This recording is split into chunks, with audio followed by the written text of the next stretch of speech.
Kang Asrofi. Nggih, Pak Putut. Pripun kabare Kang Asrofi? Alhamdulillah. Anda sehat? Nggih. Alhamdulillah sehat Kang Asrofi nggih. Nah, Kang Asrofi, seperti janji saya beberapa waktu kemarin di podcast yang kemarin itu, Kang. Oh iya. Nah, itu kita pengen menghadirkan jenengan lagi ke studio untuk apa ya, membahas kaitannya dengan materi P2K2. Nah, itu menarik. Di mana Kang Asrofi kemarin kita membahas kaitannya dengan apa, sesi 1 ya, terkait dengan pendidikan keluarga, menjadi orang tua yang lebih baik, pendidikan dan pengasuhan anak untuk modul satunya. Modul satunya itu. Kemudian sesinya kan ada 4 sesi. Dari modul 1 ada 4 sesi ya makanya kemarin kan kita sepakat bahwa ternyata materi ini sebenarnya bukan hanya untuk peserta PK saja atau KPMPK saja, tapi ternyata ini juga diaplikasikan untuk semua. Iya, betul. Makanya kita kemarin itu kita sudah banyak berbincang-bincang Kang Asrofi kaitannya dengan bagaimana menjadi orang tua yang lebih baik, kan seperti itu. Nah, ternyata secara umum orang tua itu yang sudah baik, ternyata penting bagaimana berupaya untuk menjadi orang tua yang lebih baik lagi. Di mana orang tua kan seperti itu, orang tua itu menjadi panutan bagi anak, kan itu filosofinya kan seperti itu. Kan. Nah, pada kali ini Kang Asrofi, saya kepengen bincang-bincang lagi dengan jenengan berkaitan dengan apa ya, sesi selanjutnya yang berkaitan juga masih tentang pendidikan atau pengasuhan anak kan. Oh iya. Tentang ini Kang Asrofi ya, tentang meningkatkan memahami perkembangan dan perilaku anak untuk sesi berikutnya. Cuma kan di situ nanti kita ada 2 fokusnya untuk memahami perkembangan perilaku anak itu. Fokusnya 1 meningkatkan perilaku baik pada anak. Terus kemudian yang kedua itu adalah mengurangi perilaku buruk pada anak, kan itu. Fokusnya pada 2 itu untuk. Oh iya. Jadi ini kan tema utamanya itu kan memahami perkembangan dan perilaku anak. Oke. Jadi berkaitan dengan memahami perkembangan anak Kang Asrofi ya, itu menurut saya juga memang ini penting difahami oleh semua orang tua. Jadi orang tua itu tidak kemudian gebyah oyah kan. Jadi kalau anak itu ada perkembangan. Mohon ini gini ya sebentar. Gimana? Sambil bercanda. Jadi artinya sebenarnya ini bukan hanya untuk orang tua. Iya. Tapi ini juga untuk para jomblo. Iya. Karena jomblo suatu saat lagi akan menikah dan akan menjadi orang tua kan itu.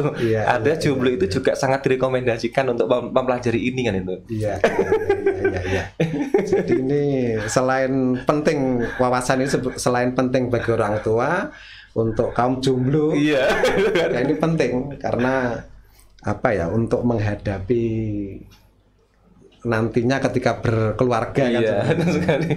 Ketika sudah berkeluarga sudah siap langsung kan gitu kan. Ya.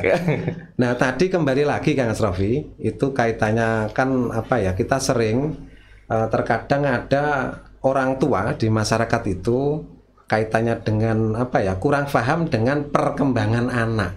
Jadi anak itu kan selain ada perkembangan fisik, anak juga ada perkembangan secara psikologi, kan seperti itu. Betul. Nah, ini kalau ini tidak dipahami oleh orang tua, itu bisa jadi digebyah oyah. Jadi mendidik anak usia 2 tahun dengan mendidik anak yang usianya 15 tahun itu kira-kira kan berbeda. Iya, sangat berbeda. Ya, apalagi untuk anak-anak usia ini ya, masih pembelajaran seperti untuk belajar berbicara, untuk belajar memahami sesuatu. Itu kan makanya di sistem pendidikan kita itu juga sudah disendirikan, mulai anak prasekolah itu kan ya seperti PAUD, kemudian TK dan lainnya. Itu kan juga berbeda dengan yang di sekolah dasar itu. Karena memang ada perbedaan pola cara pendidikan terhadap anak itu. Nah, ini kemudian dari kalau di penguatan keluarga tadi ya, P2K2 itu bagaimana sih caranya agar kita bisa memahami perilaku anak? Jadi gini, Sebelum kita masuk ke situ ada beberapa hal yang perlu kita ketahui bersama, bahwa yang pertama, perilaku anak itu berkaitan dengan perasaan mereka, kan itu. Sebagai contoh gini, ketika anak-anak itu merasa bahagia, sudah pasti mereka akan tertawa.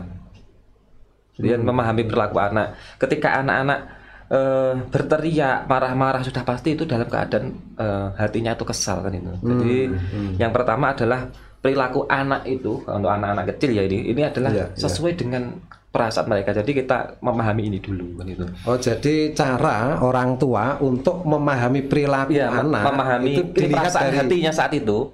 Itu dilihat dari perilakunya saat itu, berkaitan dengan erat dengan perilakunya mereka. Jadi anak yang kemudian marah-marah. Iya, itu berarti hatinya mereka sedang kesal. Oh, berarti kita biar tindakan itu pas.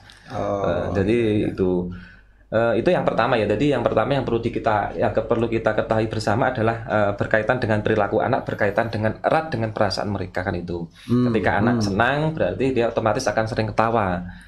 Saya diajak guyon, ketawa, itu hatinya senang. Terus kemudian ketika anak itu marah-marah, berarti hatinya itu sedang kesal. Ini yang pertama, kita sedang galau. Terus yang kedua, semakin sering anak merasakan kebahagiaan, maka akan semakin banyak perilaku yang baik yang ia lakukan, kan itu. Oh iya, berarti kuncinya di sini Kang Asrafi ya. Jadi anak itu ketika dia sering bahagia, maka hal-hal positif, hal baik yang akan mereka lakukan. Begitu juga sebaliknya, ketika anak sering marah-marah, itu dia akan melakukan hal-hal yang negatif. Gitu. Jadi ketika bahagia itu mereka akan sering melakukan hal-hal yang sifatnya positif. Artinya kita minta tolong dibantu ambilkan ini. Itu ketika anak bahagia itu pasti akan senang. Ketika anak marah-marah misalkan, hal-hal yang dilakukan ya positif. Kadang-kadang ya mungkin melempar apa. Satu contoh misalkan mungkin masih diingat lah waktu kecil itu, ketika marah dengan temennya itu bala puming, ya pasti akan bawa misalkan kayu. Orang tua sendiri juga akan seperti itu juga, kan gitu. Tidak hanya anak sebenarnya. Jadi perilaku anak itu di salah satunya itu terbentuk dari kondisi emosinya saat itu, kan itu. Jadi di awal tadi yang pertama, perilaku anak itu berkaitan dengan perasaan. Terus kemudian ketika perasaannya baik, anak-anak itu akan melakukan hal-hal yang positif. Ini yang poin kedua yang perlu dipahami dulu. Kemudian begitu juga sebaliknya, ketika anak-anak itu sedang kondisinya hatinya kesal, itu akan melakukan hal-hal yang negatif, kan itu. Uring-uringan, marah-marah, kan itu. Jadi ini kan konteksnya orang tua memahami perilaku anak. Kita memahami secara umum perilaku anak itu kan perilaku baik dan perilaku buruk, kan secara umum. Tapi sebenarnya kan kita nggak boleh juga menjustis anak perilaku buruk, tapi kan ini hanya untuk membedakan saja. Nah, ini kaitannya dengan pertanyaan saya kedua, Kang Asrafi. Bagaimana sih caranya orang tua untuk meningkatkan perilaku baik anak? Jadi gini, yang pertama yang paling penting itu adalah yang pasti adalah perhatian terhadap anak. Jadi gini, istilahnya gini, semakin sering orang tua memberikan perhatian dan sikap baik pada anak, itu akan mendorong anak untuk selalu berperilaku baik. Yang pertama adalah perhatian, kan itu. Jadi cara yang pertama itu yaitu memberikan perhatian dulu kepada anak. Jadi kan kebahagiaan anak itu tidak hanya cukup, apalagi pada anak-anak ya, tidak hanya cukup pada kebutuhan secara ekonomi saja, tetapi juga perhatian secara psikologis. Anak diperhatikan, anak-anak itu butuh teman bermain, anak-anak itu butuh pendamping yang bisa mengarahkan. Dan itu adalah orang tua itu. Itu mungkin bisa dikatakan gini, Kang Asrafi. Jadi kebutuhan anak itu tidak hanya kebutuhan biologis atau fisik, tidak hanya kebutuhan untuk memenuhi perutnya yang lapar, kan seperti itu. Tapi juga ternyata juga ada makanan yang itu sifatnya mungkin rohani. Iya, betul sekali. Jadi dan itu kalau masih anak-anak itu bentuknya adalah bentuk dari wujud perhatian dari orang tuanya. Yang itu. Berarti ini penting, hal yang pertama, Kang Asrafi ya. Iya, yang pertama itu. Jadi gini, perasaan anak itu misalkan gini, suatu saat tidak hanya anak lah. Jadi perasaan itu ketika mendapat pujian itu pasti akan seneng, kan gitu. Nah, makanya bentuk pujian terhadap anak itu pun juga salah satu bentuk dari perhatian itu. Ya apapun lah ya, ajak bermain anak bersama-sama itu juga penting. Ya. Berarti kalau dikaitkan dengan bagaimana sih misalkan kita sebagai orang tua ketika kita tahu perilaku baik anak, kan seperti itu, kita tahu perilaku baik anak, gimana sih untuk meningkatkan perilaku baik anak tersebut? Ya. Untuk yang pertama, yang poin pertama itu adalah untuk meningkatkan perilaku yang baik. Yang pertama itu adalah poin yang pertama ya, satu-satunya jalan adalah memberikan perhatian pada anak itu. Ya, memberikan perhatian termasuk di dalamnya tadi memuji Kang Asrafi ya. Iya, memuji. Ya, ketika bentuk dari perhatian itu adalah salah satunya adalah memuji anak. Kemudian bermain bersama, mencurahkan perhatian, mereka menanyakan sesuatu pada anak gitu. Misalkan dia anak bermain apa, kemudian dolanan opo le, dolanan opo nduk dan lainnya. Itu bentuk mereka juga pasti akan senang dengan menjawab gini apa. Bahkan kadang-kadang kalau perlu orang tua juga ikut bermain bersama anak. Nah, kalau orang dulu saya yang saya ingat itu biasanya ya kuda-kudanan biasanya nggak masalah, saya kira masalah bagus saja. Anak kecil biasanya gini, bapak ini yang ngalah ini biasanya jadi kuda, anak naik di punggung sambil menirukan kuda gitu. Nah, tadi yang kaitannya dengan memuji itu Kang Asrafi, tentunya ini memuji hal-hal yang perilaku positif anak. Perilaku positif anak. Nanti kita di belakang itu itu juga salah satu untuk mengurangi perilaku buruk itu, salah satunya juga ketika melakukan hal baik itu adalah juga dengan memuji kan itu otomatis kan tidak melakukan menjadi perilaku yang buruk. Tapi ketika tidak dipuji, kadang-kadang anak-anak juga pengen dipuji, mendapat pujian. Biasanya juga anak-anak itu akan semangat ketika itu mendapat ujian. Iya, betul. Gitu. Jadi memang tidak hanya anak-anak sekarang. Lagi-lagi ternyata ini tidak hanya anak-anak, tapi juga untuk kita semua. Ya, artinya orang dewasa. Orang dewasa juga ketika itu melakukan kemudian ada yang memuji, itu ternyata juga kan bahagia, gembira kan seperti itu. Nah, ini bagian dari perhatian ya. Kalau mungkin bahasanya saja lah. Bahasanya mungkin kalau anak-anak itu butuh pujian, tapi kalau mungkin kalau bahasa kekinian, kalau orang dewasa itu butuh prestis, kalau penghargaan. Prestis. Betul. Hanya bahasanya saja. Mungkin kalau saya mencontohkan gini Kang Asrafi, ini kaitannya dengan pujian tadi ya. Ketika kita sudah bisa membedakan, orang tua itu membedakan perilaku buruk anak dan perilaku baik anak. Nah, untuk meningkatkan perilaku baik anak ini salah satu caranya adalah orang tua memberikan pujian, kan seperti itu. Nah, misalkan orang tua itu melihat perilaku baik anak itu seperti apa sih? Nah, misalkan apakah bisa dikatakan seperti disiplin, kemudian ketika dimintai tolong mau menolong, kemudian ketika dia sudah bisa mandiri. Misalkan mandiri itu dia bisa mandiri sendiri, bisa gosok gigi sendiri. Ini kan perilaku yang baik Kang Asrafi. Nah, ketika hal-hal baik ini mendapatkan pujian, ini efek yang diterima anak itu dia akan merasa gembira pertama itu, terus yang kedua dia akan punya keinginan untuk mengulangi, lebih semangat lagi untuk melakukan hal yang sama yang seperti itu tadi. Nah, ini berarti titik pentingnya di sini. Anak bisa termotivasi untuk melakukan hal-hal baik.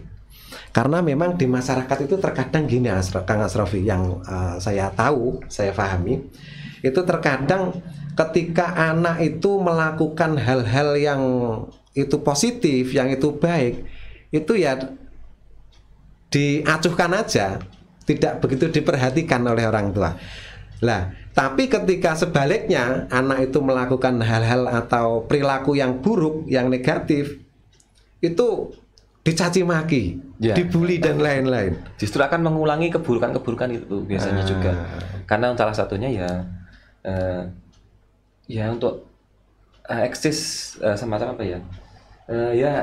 kayak semacam sugesti nah. Makanya kan ketika mungkin anak sebagai makan apapun seperti yang sudah dibahas itu bahwa seperilaku anak apapun kalau bisa itu kita juga jangan awakmu kok nakal mentondo anakmu kan nggak boleh. Belum baik. Nah, itu memang bahasa itu pengaruhan seperti sugesti. Suatu kasus contoh beberapa ya juga beberapa mungkin yang saya temui di lapangan anak-anak itu ada pernah saya pernah melihat itu anak ini karena mohon maaf karena ini tidak orang tuanya kan broken home, kebetulan juga ada peserta PKH broken home. Kemudian ini akhirnya dia mencari sesuatu perhatian untuk mendapatkan perhatian itu dengan melakukan mencuri. Mencuri. Tapi dengan di statement masyarakat itu akhirnya dengan tetangga-tetangganya dan lainnya itu selalu no akal dan lain-lainnya. Ya akhirnya dia terus mengulangi itu.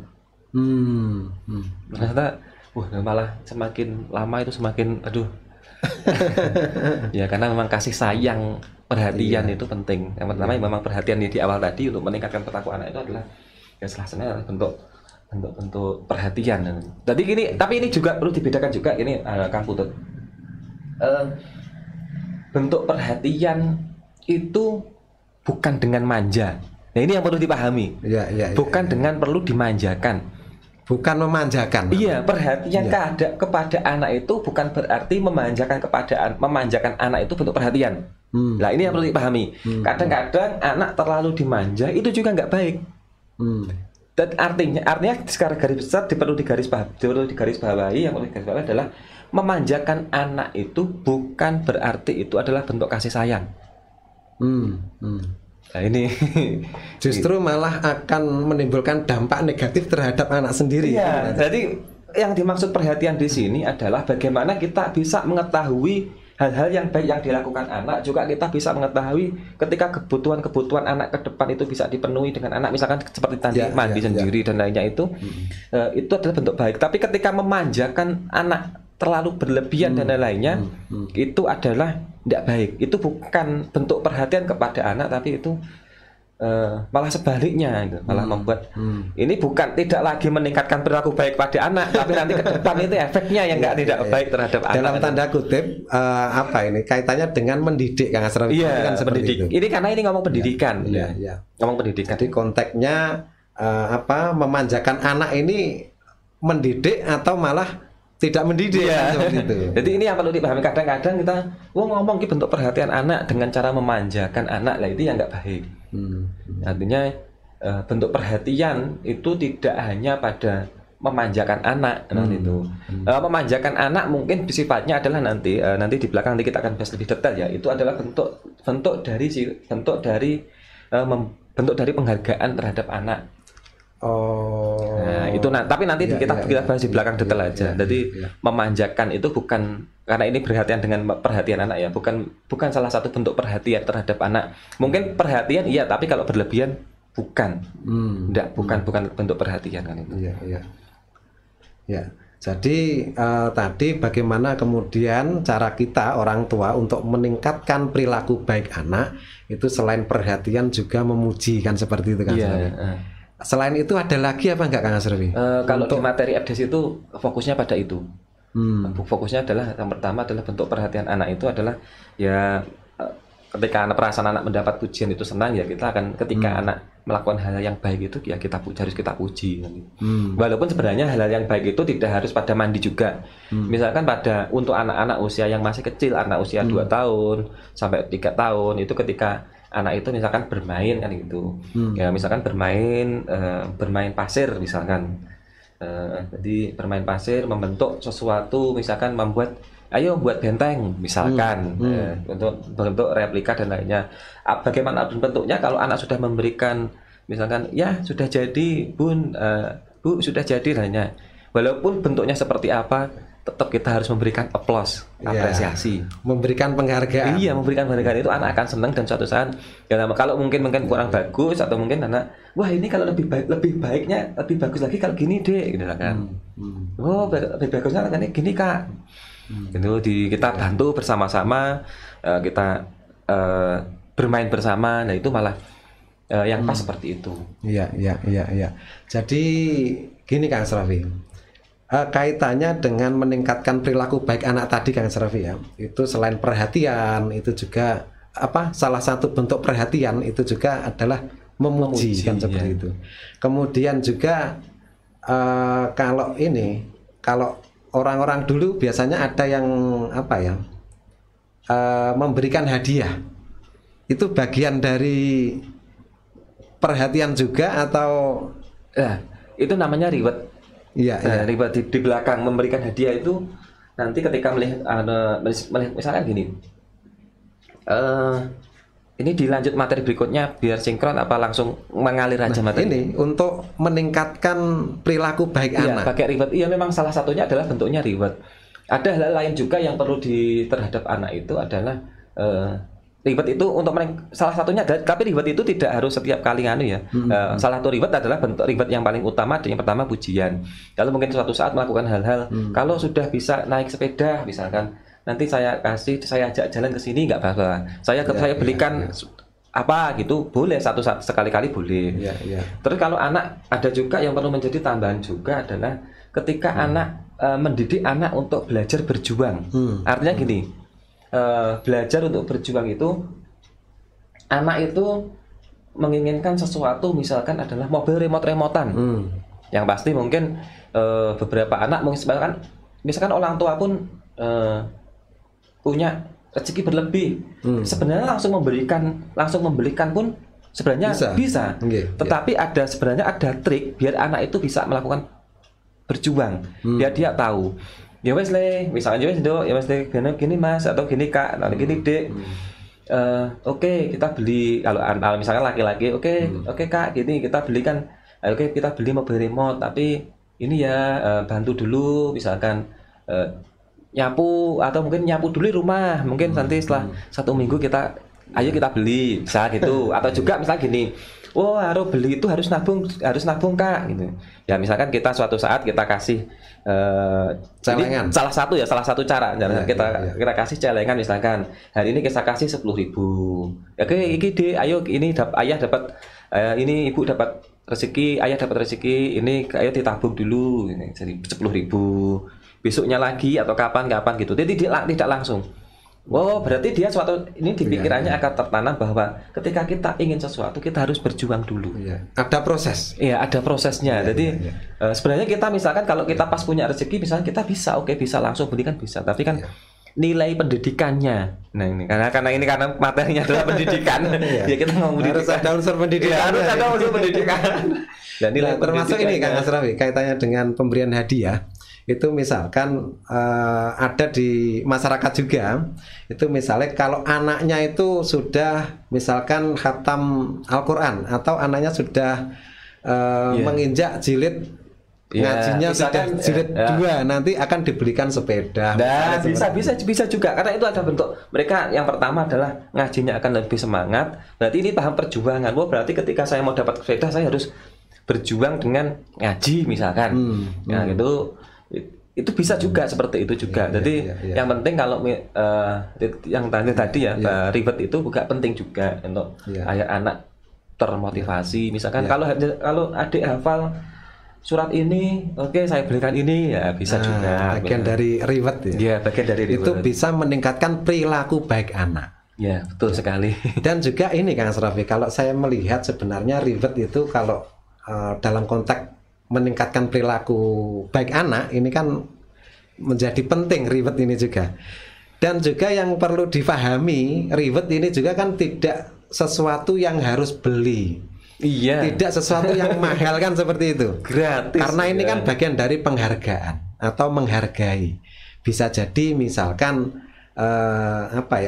hal apa yang disukai anak. Misalkan nanti kalau dia sudah bisa mandi sendiri atau dia sudah bisa menyapu misalkan, itu nanti bentuk rewardnya misalnya nanti akan dimasakkan masakan kesukaan anak. Lah orang tua kita dulu kan seperti itu juga sebenarnya. Tong kolek nganu tak tukokne onde-onde misalnya. Itu hal yang padahal itu adalah memang kebutuhan sehari-hari kan memasak itu. Cuma mungkin menunya agak berbeda kan gitu. Menu yang disukai anak. Termasuk juga misalkan nanti kalau begini itu tak ajak jalan-jalan. Ini kan bagian ribet yang tidak beli tadi loh Kang Asrofi. Nah, mungkin dari ini Kang Asrofi saya menggarisbawahi beberapa hal kaitannya dengan meningkatkan perilaku baik anak. Itu yang pertama tadi, selain perhatian itu ada memuji. Nah, memuji ini sudah agak umum sebenarnya di masyarakat kita, tapi ada juga sebagian besar juga itu yang apa ya, jual mahal. Memuji itu jual mahal, ada juga jual mahal. Jadi memuji itu kan tidak ragat Kang Asrofi ya. Memuji itu nggak ragat, nggak butuh biaya. Dan ini impactnya ternyata luar biasa, bisa meningkatkan perilaku baik anak. Nah, sehingga kita sebagai orang tua ini penting juga iki podo-podo omongi iki ya omong sing api. Memuji itu tadi. Kemudian yang kedua yang saya garis bawahi tadi kaitannya dengan reward atau hadiah. Itu ternyata hadiah itu juga tidak perlu hal-hal yang wah, yang mahal, yang harus beli kan, tidak kan seperti itu. Nah juga yang perlu ada catatan menurut saya Kang Asrofi kaitannya dengan hadiah. Karena ada teman saya itu yang pernah cerita itu gini, ini sudah besar teman saya ini Kang Asrofi. Kaitannya dengan reward ini, itu dia dulu waktu kecil itu pernah dikasih iming-iming oleh orang tuanya, ya semacam reward ini. Nanti kalau sampean ranking 1 misalkan seperti itu ya, nanti saya belikan sepeda BMX. Ternyata enggak gitu. Ranking 1 ternyata enggak dibelikan.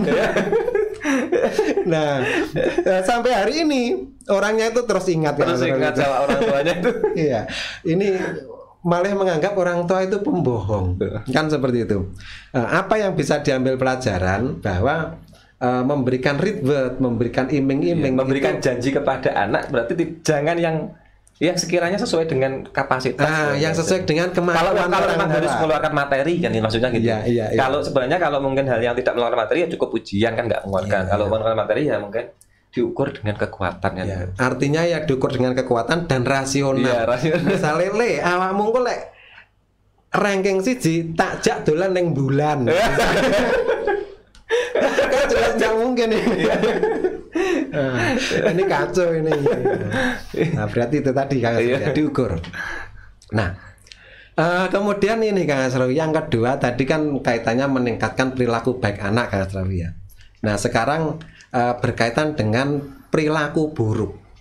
Jadi anak itu ada dua sisi, perilaku buruk dan perilaku baik. Kalau perilaku baik meningkatkannya tadi seperti itu. Nah kalau perilaku buruk anak ini gimana sih Kang Asrofi untuk piye ya carane iki ngilangkan atau setidaknya mengurangi lah. Iya, jadi gini, perilaku buruk tadi yang berkaitan asih dengan yang perlu secara garis besar dulu ya adalah berkaitan dengan perasaan anak kan gitu. Perasaan anak ketika baik, ketika anak itu merasa senang misalkan, anak itu juga akan melakukan hal yang baik kan itu tadi yang di awal. Ketika begitu juga sebaliknya, ketika anak hatinya sudah dalam keadaan kesal, anak-anak juga sering akan melakukan hal-hal yang buruk kan gitu.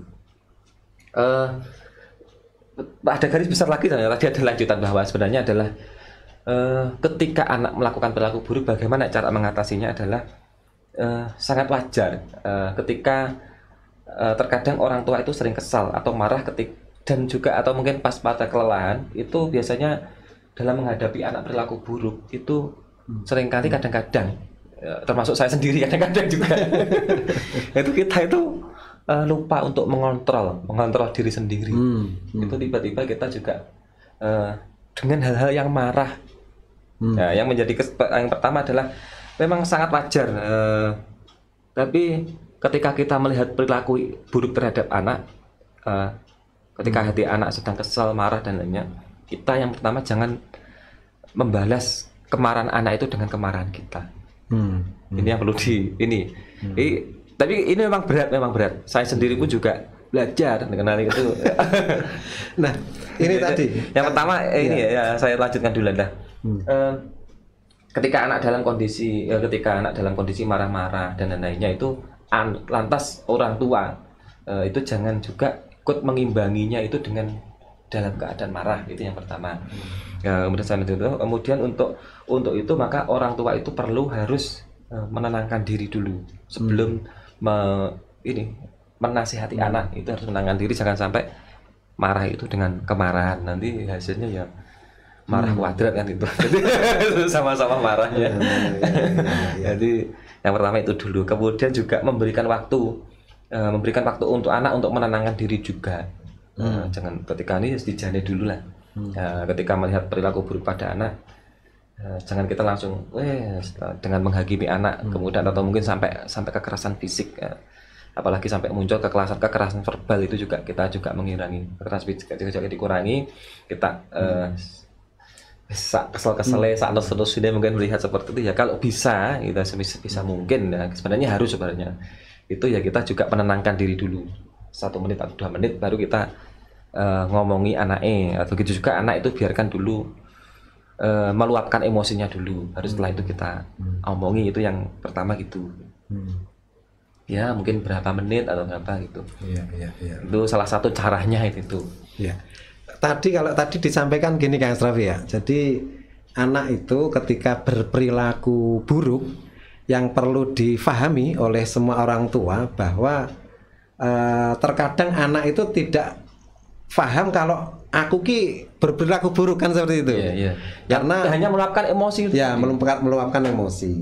Karena pada prinsipnya anak itu ada pepatah mengatakan kan seperti kertas putih, kan seperti itu. Ketika anak terlahir itu seperti kertas putih. Jadi dia belum tahu mana baik, mana buruk. Berteriak itu mungkin bisa jadi menurut dia itu ya api ae, kan seperti itu. Sebelum dikasih tulisan bahwa memang berteriak-teriak itu buruk. Siapa yang menulis yang pertama kali menulis di awal-awal itu ya orang tua itu tadi kan itu. Iya. Makanya mereka juga tidak tahu. Iya. Jadi yang perlu difahami orang tua itu kan Asrafi ya. Jadi memandang anak itu ketika anak berperilaku buruk itu tidak boleh kemudian langsung dijustis. Justru malah harus bagaimana caranya dididik, kan seperti itu. Iya. Agar anak tidak mengulangi perilaku tersebut dan seterusnya. Jadi gini ya tadi yang bahwa kemarahan anak atau mungkin perilaku buruk anak itu yang tidak boleh ditanggapi dengan kemarahan juga oleh orang tua, kan. Iya. Artinya orang tua harus menenangkan dulu, misalkan kalau mungkin anaknya, karena kan ini untuk anak kecil dengan dewasa kan beda. Kalau anak sudah bisa berpikir, ketika sudah tenang kita kasih nasihat, biar juga merenungkan dulu sebenarnya. Karena kan kalau sudah agak dewasa itu misalnya usia SD yang akhir-akhir atau mungkin SD sederajat, SDMI yang sederajat, atau mungkin juga SMP kan sudah bisa membedakan ini baik, ini buruk gitu. Kadang-kadang memang, tapi kadang-kadang anak itu juga perlu kadang-kadang kalau memang kurang perhatian itu kembali di awal tadi, kadang-kadang juga memunculkan perilaku buruk. Sebenarnya perilaku buruk itu bukan mereka tidak tahu, beberapa anak itu bukan tidak tahu, tapi karena memang minta perhatian, cari perhatian. Iya. Kembali lagi ke perhatian tadi. Iya. Itu ada juga seperti itu. Cara bicara kita dengan anak pun ketika menasihati itu juga ya kita menghindari yang langsung juga menjustis perilaku buruk anak. Tapi bagaimana misalkan anak nggak pulangnya agak terlambat, nggak ngasih kabar misalkan kan itu, kok kondi aku, istilahnya orang tua merasa khawatir dari mana saja kok nggak ngasih kabar. Mungkin kondi mulai ya mene, itu beda itu kan gitu. Kondi aja misalkan ibu khawatir sama kok nggak naik kabar emang tas kondi, tak golek kondi, itu beda dengan yang langsung awakmu ya. Apa ora ngerti lek wis bengi wayah mulih misalkan. Itu beda. Iya. Itu anak biasanya kalau anak sudah agak dewasa, mungkin udah Ya, tapi ini belajar ya, ini belajar saya. Ini saya belajar di materi di modul itu karena anak saya juga masih kecil. Jadi saya belum mengalami seperti itu juga kan, belum mempraktekkan juga kan itu yang di rumah mempraktekkan seperti itu juga belum. Artinya kalau berdasarkan itu kan biasanya kalau ya anak akan berontak ketika langsung dimarahin seperti itu. Okay. Ya, tapi kalau dengan halus itu menjawab, dari sana biasanya minta maaf. Oke, ini Kang Asrofi, saya pengen mendalami lagi kaitannya tadi Kang Asrofi. Ketika orang tua tahu perilaku buruk anak, nah, ketika kita tahu anak kita berperilaku buruk misalkan, ini kan disampaikan Kang Asrofi tadi, kita tidak boleh menanggapi atau menyikapi perilaku buruk anak dengan kekerasan, kan seperti itu.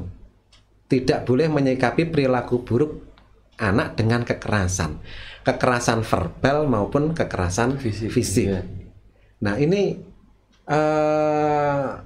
konteks pendidikannya apa ini Kang Asrofi? Misalkan kalau di perilaku buruk anak itu ketika dikerasi itu dampaknya apa? Yang pasti yang rugi ya orang tua sendiri. Kalau pakai kekerasan fisik otomatis kan rugi. Baik secara mental maupun secara fisik. Ya. Kalau secara fisik jelas anak yang pertama dia akan luka-luka. Ya. Otomatis yang rugi kan ya, yang khawatir pasti kalau ada terjadi sesuatu pada anak juga orang tua. Nah itu dampak secara psikologis yaitu tadi bisa jadi menganggap bahwa orang tuanya adalah sudah wis dimarahi kemudian masih pakai kekerasan fisik, dianggap orang tua itu adalah orang tua yang jahat gitu. Bisa jadi seperti temannya tadi ketika masih kecil dijanjikan kalau peringkat 1 dijanjikan sepedanya sampai hari ternyata sampai dewasa itu masih menganggap orang tua seperti itu. Ya bisa jadi itu ini akan terngiang sampai dewasa. Jadi kan ketika sampai kekerasan fisik tadi kalau itu tadi ya dampak secara bahkan kalau fisik itu dampak secara lebih banyak pada dampak secara psikisnya juga dan mungkin juga di pembentukan karakter Kang Asrofi. Karena misalkan saya pernah dengar juga itu anak-anak remaja yang katakanlah dalam tanda kutip nakal ya, suka berkelahi dan lain-lain itu ketika ditarik kesejarahannya, ternyata dia juga sering mendapat perlakuan tidak baik atau mendapat kekerasan di keluarga maupun di lingkungan. Saya pernah dengar itu juga. Itu karena biasanya ketika ada sesuatu permasalahan itu ditanggapi dengan kekerasan, itu berarti akan membentuk karakter. Ketika masih anak gitu. Ketika masih anak itu, berarti cara menyelesaikan masalah itu dengan kekerasan. Masih ingat. Berarti nganu ya, nerokne wong tuane. Jadi wong tuane menyelesaikan masalah dengan kekerasan, akhirnya dia akan membentuk kepribadian dia. Anak juga ketika nanti ada masalah, dia juga akan menyelesaikan dengan kekerasan. Iya. Ya karena ya bagaimanapun tetap lingkungan pertama anak itu tetap kan di rumah, paling banyak di rumah. Kan apalagi kalau musim pandemi seperti ini, pembelajaran sekolah lewat online, semuanya dilakukan di rumah. Apa yang dilakukan orang tua akan menjadi mempengaruhi di alam bawah sadar anak. Nah itu tadi kan cara kita orang tua menyikapi perilaku buruk anak kan. Nah ini yang terakhir, gimana sih caranya agar kita bisa menghilangkan atau mengurangilah setidaknya perilaku buruk anak? Sebenarnya kan gini, meningkatkan perilaku baik itu sudah otomatis mengurangi perilaku buruk kan gitu. Cuma bahasanya saja. Otomatis kalau orang berbuat baik kan otomatis mengurangi perilaku yang buruk kan, sebenarnya dibulak-balik aja. Ini sama lah, artinya sesuai dengan yang tadi sebenarnya kita dari lingkungan di awal tadi, yang pertama adalah dengan memberikan perhatian itu juga sebenarnya sama aja mengurangi perilaku buruk pada anak. Kemudian dengan cara menasehati anak tidak dengan kekerasan atau mungkin dengan bahasa kita, bentuk mungkin reward untuk melakukan hal yang baik, itu semuanya adalah itu tadi adalah bentuk dari meningkatkan perilaku baik pada anak. Sudah otomatis itu adalah mengurangi perilaku buruk pada anak. Berarti yang di sisi perilaku buruk itu lebih pada bagaimana orang tua menyikapi kan. Iya, bagaimana orang menyikapi ketika anak memang pas ya seperti di cara ilmu apa ya, kaidahnya itu adalah ketika anak merasa senang, kaidah utamanya di situ. Ketika hati anak merasa senang, anak itu akan, ini tadi kaidah di awal tadi. Ketika anak merasa senang, maka akan melakukan hal yang baik. Ketika anak merasa hatinya marah atau buruk, lah itu turunannya itu ya sampai perilaku buruk dan lain-lainnya itu tadi. Turunannya itu menimbulkan seperti itu. Ya salah satunya ya mungkin reward itu juga penting. Yang perlu dikasih juga tadi adalah reward. Memanjakan itu bukan berarti untuk memberi bentuk perhatian gitu. Itu yang perlu dian juga. Kadang-kadang wah aku wis merhatiin anakku sembarang barang tak turuti tanpa harus ada perjuangan untuk mendapatkan itu, bukan pendidikan. Pendidikannya itu ya harus ada unsur-unsur pendidikannya. Bagaimana anakku ketika ingin mendapat sesuatu harus berjuang, harus melakukan sesuatu yang itu untuk meraih itu ada proses. Ya prosesnya ini yang mahal kan itu. Ya menarik sekali Kang Asrofi, menarik ini. Gini mungkin yang terakhir kaitannya dengan sesi ini Kang Asrofi ya, kaitannya dengan sesi ini mungkin ada apa ya? Ada pesan akhir dari Kang Asrofi di sesi apa ini, memahami perilaku baik anak ini. Yuk kita sama-sama belajar untuk menjadi orang tua yang lebih baik. Artinya bukan berarti saya di sini itu sudah menjadi orang tua yang lebih baik. Kita sama-sama belajar kan untuk. Kalau ini kemudian yang kita sampaikan, kita bahas bersama tadi adalah kan materi-materi FDS, materi-materi yang dimana kita dapatkan pada saat pelatihan, kemudian ini bisa ditularkan atau mungkin bisa diajarkan kepada masyarakat kan itu, wabil khusus terutama yang penerima keluarga di FDS-nya atau beri teman bulan setiap bulannya kita ajarkan ini kan itu. Artinya yuk kita belajar bersama-sama untuk menjadi orang tua yang lebih baik, karena bagaimanapun Indonesia kuat itu berasal dari keluarga yang kuat. Dan pendidikan yang utama adalah ketika di masing-masing keluarga ini sudah kuat, otomatis keluarga, ketika semua keluarga Indonesia kuat, negara ini juga Indonesia akan kuat kan gitu. Luar biasa. Ya, sepakat saya Kang Asrofi. Jadi Indonesia itu dibangun dari skup yang paling kecil. Itu adalah keluarga itu. Ya. Oke Kang Asrofi, terima kasih banyak atas kehadirannya di studio podcast pada sama Kang Putut siang hari ini. Ini saya berharap Kang Asrofi bisa meluangkan waktu lagi Kang Asrofi ya. Siap. Lain waktu kita akan membahas lebih jauh untuk materi-materi sesi yang lain kan seperti itu. Siap Kang Putut, siap. Saya belajar bersama-sama lah. Yang baik-baik kita tularkan semuanya lah kepada semua orang. Hanya kalau memang ini baik ya kita tularkan lah kepada semua orang kan. Iya. Jadi kebaikan itu ya harus disebarkan kan seperti itu, tidak dipendam sendiri. Ya sekali lagi terima kasih Kang Asrofi, sahabat Mata Blitar dimanapun berada. Demikian perbincangan saya dengan Kang Asrofi, Koordinator Kabupaten Program Keluarga Harapan Kabupaten Blitar. Semoga bermanfaat. Ketemu lagi di sesi-sesi berikutnya yang tentunya lebih menarik. Assalamualaikum warahmatullahi wabarakatuh. Waalaikumsalam warahmatullahi wabarakatuh.